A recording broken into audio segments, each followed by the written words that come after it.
جب دونوں صبح بیدار ہوئے اور آپس میں ہم کلامی ہوئی، گفتگو ہوئی آپسی، تو انہوں نے پوچھا did you see Prophet صلی اللہ علیہ وسلم in your dream? One said yeah I have seen.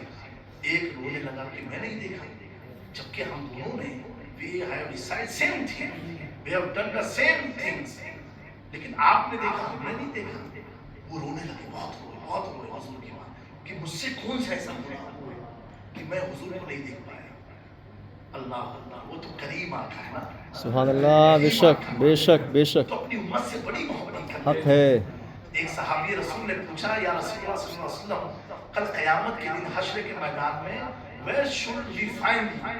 ہم آپ کو کہاں دیکھیں، کہاں تلاش کریں؟ اب صحابی کا بھی عشق دیکھو، بتاؤ ہم لوگ جیسے آج کے دور کے ہوتے کہتے ہیں ہمارا دھندا کتنا چلے گا، کاروبار بڑھے گا کہ نہیں بڑھے گا، آئے ہیں کتنے ایمان والے لوگ، کہا حضور سے تنہائی میں ملاقات مل گئی تو کہا گھر پریوار کے بارے میں نہیں پوچھا، کیا پوچھا حضور قیامت کے دن حشر کے میدان میں ہم آپ کو کہاں تلاش کریں، حضور آپ ملیں گے کہاں؟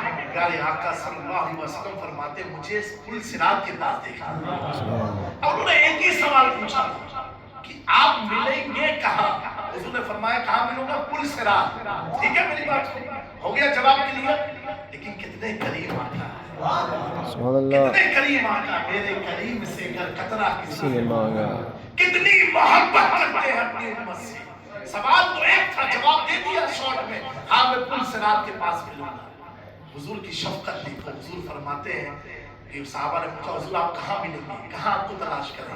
حضور فرماتے پل صراط کے پاس ہے۔ جواب کے لیے آگے حضور فرماتے اگر میں وہاں نہ ملوں گا تو مجھے حوض کوثر کے پاس دیکھنا۔ کتنے قریب آقا، اگر میں حوض کوثر کے پاس نہ ملوں گا تو مجھے فلاں جہاں تلاش کر لینا، اگر میں وہاں نہ ملوں گا تو میری اہل بیت جہاں کھڑی ہوگی وہاں مجھے تلاش کر لینا، اگر میں وہاں بھی نہ ملوں گا تو مجھے تلاشتے رہنا، کہاں پر جب حساب کتاب جہاں ہوگا وہاں مجھے تلاش لینا، اگر میں وہاں بھی نہ ملوں گا تو جہاں تیرا نام ہے اعمال کھلے گا اور جب تم مصیبت میں ہوگا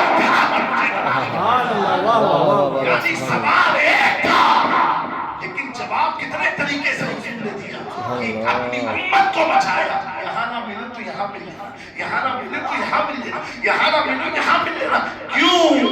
انہیں معلوم ہے یہ در بدر کہاں ٹھوکریں کھاتے تھے، اتنے ہزاروں سال تپش کرنی ہوگی، کہاں پریشان ہوتے چلیں گے۔ میرا امام کہتا سب نے صفے محشر میں للکار دیا ہم کو، اے بے قصوں کے آقا اب تیری دہائی ہے۔ تو یہ بھی یاد رکھنا حضور کا فرمان، کہاں تلاشنا؟ پل صراط کے پاس، سبحان اللہ، وہاں نہیں تو حوض کوثر کے پاس، وہاں نہیں تو میری اہل بیت میں مجھے دیکھ لینا، اللہ اکبر، وہاں نہیں تو جہاں نامہ اعمال کی کتابیں کھولیں گی وہاں مجھے دیکھ لینا، اللہ اکبر۔ اب قیامت کے بارے میں آیا کہ اللہ کے بغل میں اللہ کے شان جو کرسی پر اللہ تشریف فرما ہوگا اس کے بغل میں حضور کی کرسی لگی ہوئی، اور رب فرمائے گئے محبوب بیٹھو، حضور پاک کرسی کے ہتھے کو پکڑ کے، حدیث کے جملے ہیں، آپ پکڑ کے روئیں گے، بیٹھیں گے نہیں، روئیں گے، حضور روئیں گے، رب فرمائے گا محبوب بیٹھو، یہ آپ کا انتظام ہے، آپ کے لیے، حضور روتے رہیں گے۔ اے محبوب کیوں آپ رو رہے ہیں؟ اللہ نے تو آج آپ کو مقام محمودیت عطا فرمائی ہے، اتنے بلند مقام پر رکھا ہے محبوب، آپ رو کیوں رہے ہیں؟ حضور فرمائیں گے، عرض کریں گے مولا اگر تو چاہتا ہے تیرا محبوب اس کرسی پر بیٹھ جائے تو مولا ایک کام ہے صرف، رب پوچھے گا محبوب کیا چاہتے ہیں؟ میں چاہتا ہوں کہ میری امت کے نامہ اعمال، میری امت کا حساب کتاب کسی اور نبی اور امتی کے سامنے نہ ہو۔ اللہ اکبر، اے اللہ میں نہیں چاہتا ہوں کہ میری امت کے عیب کسی اور امت پر ظاہر ہو، کسی اور امت کو معلوم ہو کہ میری امت کیسی تھی، میری امت کے کرتوت کیا ہے۔ اللہ اکبر، حضور فرماتے ہیں جب میں اپنے رب سے یہ عرض کروں گا رب فرمائے گا ٹھیک ہے محبوب جاؤ، تمہاری امت کا حساب کتاب کے لیے اللہ نے ایک پردہ متعین کر دیا ہے۔ اور ایک حدیث کا یہ بھی جملہ ہے، حضور پاک صلی اللہ علیہ وسلم نے فرمایا اے اللہ میری امت کا جب حساب کا وقت آئے اس وقت مجھے میری امت کے روبرو کر دینا، میں اپنی امت کے سامنے کھڑا ہوں۔ رب فرمائے گا محبوب ٹھیک ہے تمہاری دعائیں قبول ہو گئی اور تمہیں تمہاری امت کے کوئی نام اعمال کھلیں گے وہ کسی اور کے سامنے نہیں، اللہ ایک پردہ لگائے گا جس پردے کی آڑ میں تیرے محبوب تیری امت کا حساب و کتاب لیا جائے گا۔ سبحان اللہ، آپ سوچو وہ کریم آقا کتنی ہم سے محبت کرتے ہیں۔ اللہ میرے سبحان امام نے کہا میں مجرم ہوں، آقا مجھے یہ ساتھ ساتھ لے لو کے رستے میں ہے یا جا بجا تھانے والے، ہم سب بڑے خوش نصیب ہیں۔ ایک صحابی رسول نے پوچھا تھا، بس کرو نا، پوچھا تھا بس 2 منٹ کی اور بات سن لیجیے، یا رسول اللہ صلی اللہ تعالیٰ علیہ وسلم کی قیامت کب آئے گی؟ مت الساعہ، قیامت کب آئے گی؟ اب جواب ہونا چاہیے قیامت یہ آئے گی، اس کی نشانیاں بیان ہوتی ہیں، لیکن زاہد بابا میرے آقا صلی اللہ علیہ وسلم نے کیا جواب دیا کہ تمہارا پریپریشن کیا ہے قیامت کا، اللہ، تمہاری تیاری کیا ہے قیامت کی؟ کہا اب صحابہ ہیں جو حضور کی بارگاہ کے درس یافتہ ہیں، حضور کی بارگاہ کے تلمیذ ہیں، کسی اور نے انہیں نہیں پڑھایا تو اللہ کے محبوب نے پڑھایا۔ اب صحابہ کا عشق دیکھو، جب حضور نے انہوں نے پوچھا قیامت کب آئے گی، حضور نے فرمایا تمہاری تیاری کیا ہے؟ تیاری کیا ہے؟ آج آدمی ڈیفنس کرتا ہے اپنے بات کو لے کر کے، قربان جاؤ صحابہ کی عظمت پر۔ صحابہ عرض کرتے یا رسول اللہ صلی اللہ علیہ وسلم ہمارے پاس تو کچھ نہیں ہے، ہمارے پاس کچھ اعمال نہیں ہے، صرف ہمارے پاس اللہ اور اس کے رسول کی محبت ہے، وہ کچھ نہیں ہے۔ یہ نہیں کہا کہ ہم نے اتنا تلاوت کیا ہے، خالی اللہ اور اس کے رسول کی محبت ہے۔ سبحان اللہ، حضور پاک صلی اللہ علیہ وسلم فرماتے ہیں تم نے دنیا میں جس سے محبت کی کل قیامت میں اسی کے ساتھ اٹھائے جائیں۔ سبحان اللہ، دیکھو قیامت کب آئے گی اور جواب کیا مل رہا ہے، تم نے دنیا میں جس سے محبت کی کل قیامت میں اسی کے ساتھ اٹھائے جاؤ گے۔ اٹھائے جائیں گے۔ 2011 سے since 2011 کنٹینیوسلی حضور رئیس ملت ہم لوگوں کو لے کر کے غوث پاک کی بارگاہ میں آتے ہیں، مولا علی امام حسین کی بارگاہ میں کیوں لاتے ہیں؟ تم نے دنیا میں جس سے محبت کی کل قیامت میں ان کے ساتھ اٹھائے جاؤ گے، تو ہمیں مطمئن کرانے کے لیے کہ سنو ہمارا اور آپ کا مسیح ہر کوئی نہیں ہے تو غوث اعظم شیخ عبد القادر سبحان جیلانی اللہ، سبحان اللہ، آج سبحان اپنی اللہ، اولاد سبحان کے اللہ، ساتھ ان کی چوکھٹ تک آئے ہیں، کل انشاءاللہ اولاد کے طفیل آپ دادا کے در کو دیکھ رہے ہیں، کل اولاد کے طفیل ہم دادا کی ذات کو دیکھیں گے، سبحان اللہ، دادا کے ساتھ رہیں گے میدان محشر میں۔ سبحان اللہ، سبحان اللہ، ہمارے ان سبحان چند اللہ، کلمات کو اپنی بارگاہ کرم میں قبول آمین، فرمائے۔ اللہم آمین یا کوئی رب چیز بولنے میں قصداً سہون غلطی ہوئی ہو مولا کریم ہم سب کو معاف فرمائے۔ اللہم آمین۔ تو ادب کے ساتھ رہیے گا، تو وہ بزرگ ہاں یہ خواب باقی رہ گیا تھا، تو دونوں نے ایک نے خواب دیکھا حضور پاک صلی اللہ علیہ وسلم کو، اور یہ حضور کو دیکھنا بھی ایمان والوں کی بڑی اعلیٰ علامت ہے۔ مفتی اعظم کہتے تمہیں نہ دیکھا تو کس کام کی آنکھیں؟ اگر حضور کو نہیں دیکھا جیتے جی تو آنکھ کا کوئی سینس نہیں ہے کہ دیکھنے کی ہے ساری باہر آنکھوں میں۔ بہرحال حضور پاک صلی اللہ تعالیٰ علیہ وسلم ایک بزرگ نے خواب میں دیکھا، ایک نے نہیں دیکھا، بہت روئے، کریم آقا ہے نا، اسی پر بات پڑ گئی تھی، وہ کریم آقا خواب میں تشریف لاتے ہیں، سبحان اللہ، چہرہ نہیں دکھ رہے، وہ کہتے ہیں سنو میں تم سے بھی ناراض نہ تھا، تمہارے بھی خواب میں آیا، محدث دہلوی نے اس واقعے کو آپ فرماتے نبی پاک صلی اللہ علیہ وسلم کہ تمہارے منہ سے یہ تمباکو ٹوبیکو جو ہوتا ہے اس کی بدبو سے کی وجہ سے میں تمہارے خواب میں نہیں آیا۔ اللہ اکبر، اس زمانے میں گٹکا اٹکا تو تھا نہیں، ٹوبیکو تمباکو جو لوگ کھاتے ہیں کہ اس کی بدبو کی وجہ سے میں تمہارے خواب میں نہیں، کیونکہ مجھے اس کی بدبو پسند نہیں ہے۔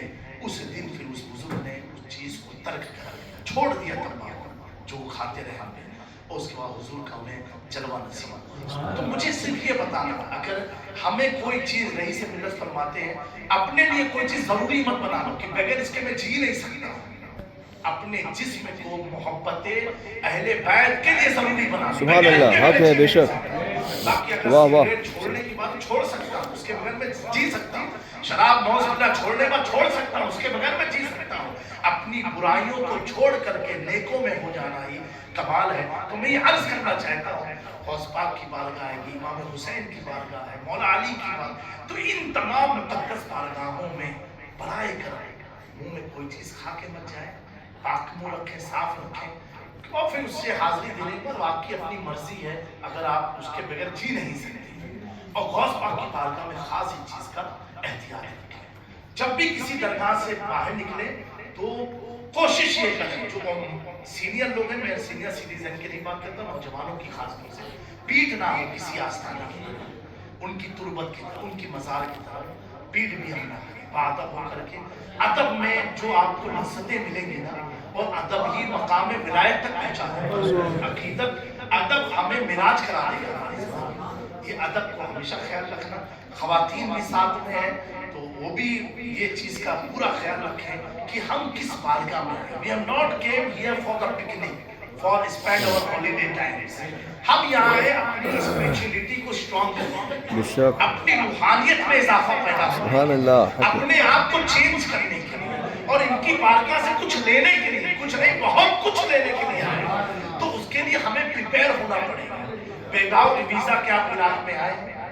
وداؤٹ ٹکٹ آپ عراق میں آئے؟ بولیے میرے بھائی، نہیں، ویزا لگانا، ویزے کے ساتھ ٹکٹ لگی، پھر فلائٹ لینا پڑا۔ ایک کنٹری میں آنے کے لیے اس کنٹری کے دستور کے مطابق ہمیں رہنا ہے۔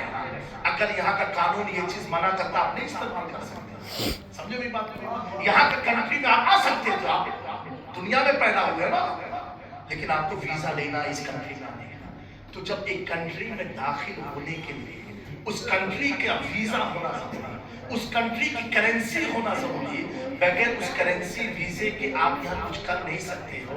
تو جن کی بارگاہ میں آئے وہ مولا علی کی بھی تو تعلیمات کو یاد کرنا ضروری ہے، بے شک، امام حسین کی قربانی کو بھی تو یاد کرنا ضروری ہے۔ بے شک، بے شک۔ بارڈر میں انٹری کرنے کے لیے ویزا چاہیے، اور امام حسین کی بارگاہ میں انٹری کرنے کے لیے گناہوں سے توبہ چاہیے، کیونکہ یہ ہمیں دیکھنا بغیر ویزا ہم یہاں آ نہیں سکتے۔ اور حسین کہتے ہیں شرابی میری بارگاہ میں آ نہیں سکتا، جواری میری بارگاہ میں آ نہیں سکتا، بے ادب میری بارگاہ میں آ نہیں سکتا، سود کھانے والا آ نہیں سکتا، زنا کرنے والا آ نہیں سکتا۔ کیوں؟